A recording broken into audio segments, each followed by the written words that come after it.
పెళ్లి భోజనాలలో మనకి బాగా నచ్చే ఐటమ్స్‌లో ఒకటి ఈ బెండకాయ ఫ్రై. మరి ఈ బెండకాయ ఫ్రైని మనం ఇంట్లో ట్రై చేసినప్పుడు చాలామంది మెత్తగా అయిపోతున్నాయని, లేదంటే జిగురుగా ఉంటుందని ఇబ్బంది పడుతూ ఉంటారు కదా! అలాంటి వాళ్ళ కోసం సేమ్ పెళ్ళిళ్ళు, ఫంక్షన్స్‌లో మనం ఎలా అయితే బెండకాయ ఫ్రైని తింటామో, అదే టేస్ట్‌తో చాలా సింపుల్‌గా ఇంట్లో ఎలా చేసుకోవాలనేది చూపిస్తున్నాను. వీడియోని ఎక్కడ స్కిప్ చేయకుండా చివరి వరకు చూసేయండి. అంతకన్నా ముందు hi everyone, welcome back to my channel Telugu home foods. ఈ ఫంక్షన్ స్టైల్లో బెండకాయ ఫ్రైని ప్రిపేర్ చేసుకోవడం కోసం నేనైతే ఇక్కడ ఒక అరకిలో వరకు బెండకాయల్ని తీసుకున్నాను. వాటిని నీట్గా వాష్ చేసుకున్న తర్వాత ఎక్కడ తడి లేకుండా ముక్కల్ని పూర్తిగా ఆరనివ్వాలి. తర్వాత వీటిని ఒక బేషన్లో వేసుకొని ఇక్కడ నేను వీడియోలో చూపిస్తున్నట్టు ఒక పిరికెడు వరకు బియ్యం పిండి, అలానే ఒక పిరికెడు వరకు శనగపిండిని కూడా వేసుకోవాలి. తర్వాత కర్రీకి సరిపోను సాల్ట్ని ఇక్కడే వేసుకోవాలి. ఒక 2 స్పూన్స్ సాల్ట్ వేసుకొని తర్వాత ఒక పావు టేబుల్ స్పూన్ వరకు పసుపును కూడా వేసుకోవాలి.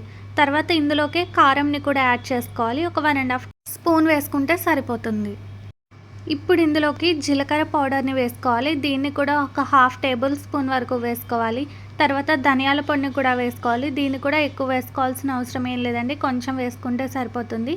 నచ్చిన వాళ్ళు గరం మసాలాను కూడా యాడ్ చేసుకోవచ్చు, నేనైతే వేయట్లేదు. ఇప్పుడు ఈ మసాలా అంతా ఆ ముక్కల్లో బాగా కలిసే వరకు కలుపుకున్న తర్వాత కొంచెమే వాటర్ని వేసుకోవాలి. మనకి పకోడీకి వాటర్ కూడా ఎక్కువ పట్టవు కాబట్టి ఇక్కడ నేను వీడియోలో చూపిస్తున్నట్టు కొంచెం కొంచెం వాటర్ని చల్లుకుంటూ మనం ఈ ముక్కలకి పిండిని పట్టే వరకు కోట్ చేసుకుంటే సరిపోతుంది.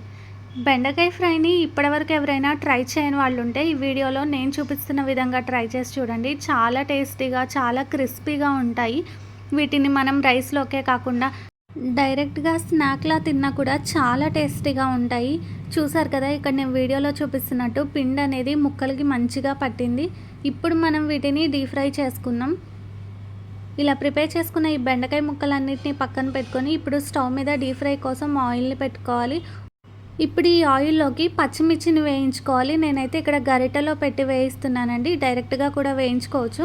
ఒక 7 నుంచి 8 వరకు పచ్చిమిర్చిని ముక్కలు చీలికల్లా కట్ చేసుకొని వీటిని మంచి గోల్డెన్ బ్రౌన్ కలర్ వచ్చే వరకు కాల్చుకోవాలి. ఇలా వేయించుకున్న ఈ మిరపకాయల్ని పక్కన పెట్టేసుకొని ఇప్పుడు ఇందులోకే పల్లీలను కూడా వేసుకోవాలి. ఈ బెండకాయ ఫ్రైలోకి మనకి పల్లీలు అనేది ఎంత ఎక్కువ ఉంటే టేస్ట్ అనేది అంత బాగుంటుంది. ఇలా పల్లీలను కూడా మంచి గోల్డెన్ బ్రౌన్ కలర్ వచ్చే వరకు వేయించుకోవాలి. నచ్చిన వాళ్ళు ఇందులో జీడిపప్పును కూడా వేసుకున్న టేస్ట్ అనేది చాలా బాగుంటుంది. ఇప్పుడు ఇందులోకే కరివేపాకును కూడా వేసుకొని దీన్ని కూడా చిటపటలాడనివ్వాలి. ఇప్పుడు ఈ కరివేపాకు, ఈ పల్లీలు అన్నీ బాగా వేగిన తర్వాత వీటిని పక్కకి తీసేసుకొని పెట్టుకోవాలి. ఇలా వేయించుకున్న ఈ మిరపకాయలు, పల్లీలు, కరివేపాకు వీటన్నిటిని ఒక ప్లేట్లోకి తీసుకొని వీటిని పూర్తిగా చల్లారనివ్వాలి. ఇప్పుడు ఇదే ఆయిల్లోకి మనం కలిపి పెట్టుకున్న బెండకాయ ముక్కలు మొత్తాన్ని వేసుకోవాలి. కొన్ని ఆయిల్లోకి వేసుకొని వీటిని కూడా మంచిగా గోల్డెన్ బ్రౌన్ కలర్ వచ్చే వరకు వేయించుకోవాలి. ఈ వీడియోలో నేను చూపిస్తున్నట్టు ఒక్కసారి ట్రై చేసి చూడండి. బెండకాయ ఫ్రై అనేది ఎందుకు పర్ఫెక్ట్గా రాదో చూద్దాం. బెండకాయ ముక్కల్ని మనం ఆయిల్లో ఈ విధంగా వేయించుకుంటే ఇవి మనకి జిగురు లేకుండా పొడి పొడిగా మంచిగా ఒకదానికొకటి అంటుకోకుండా వస్తాయి.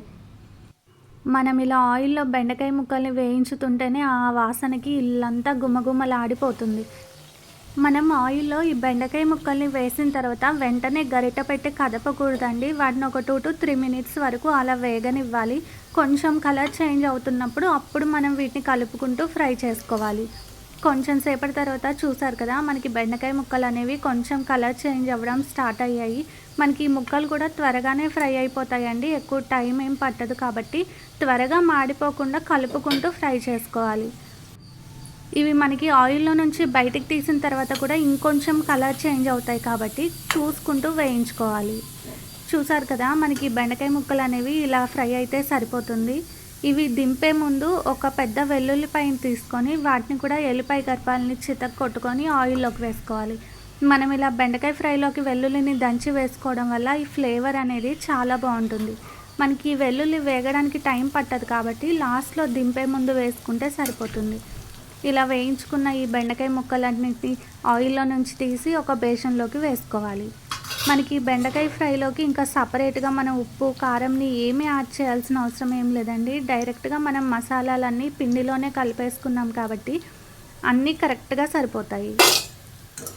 ఇలా వేయించుకున్న ఈ ముక్కలన్నిటిని ఒక బేషన్‌లోకి తీసుకొని పెట్టుకొని వీటిని కూడా పూర్తిగా చల్లారనివ్వాలి. మనకి ఈ ముక్కలన్నీ చల్లారిన తర్వాత మాత్రమే వీటిని ఒక ప్లేట్‌లోకి తీసుకొని మనం ముందుగా వేయించుకున్న పచ్చిమిర్చి, పల్లీలు అవన్నీ కూడా వేసుకొని మొత్తాన్ని బాగా మిక్స్ చేసుకోవాలి.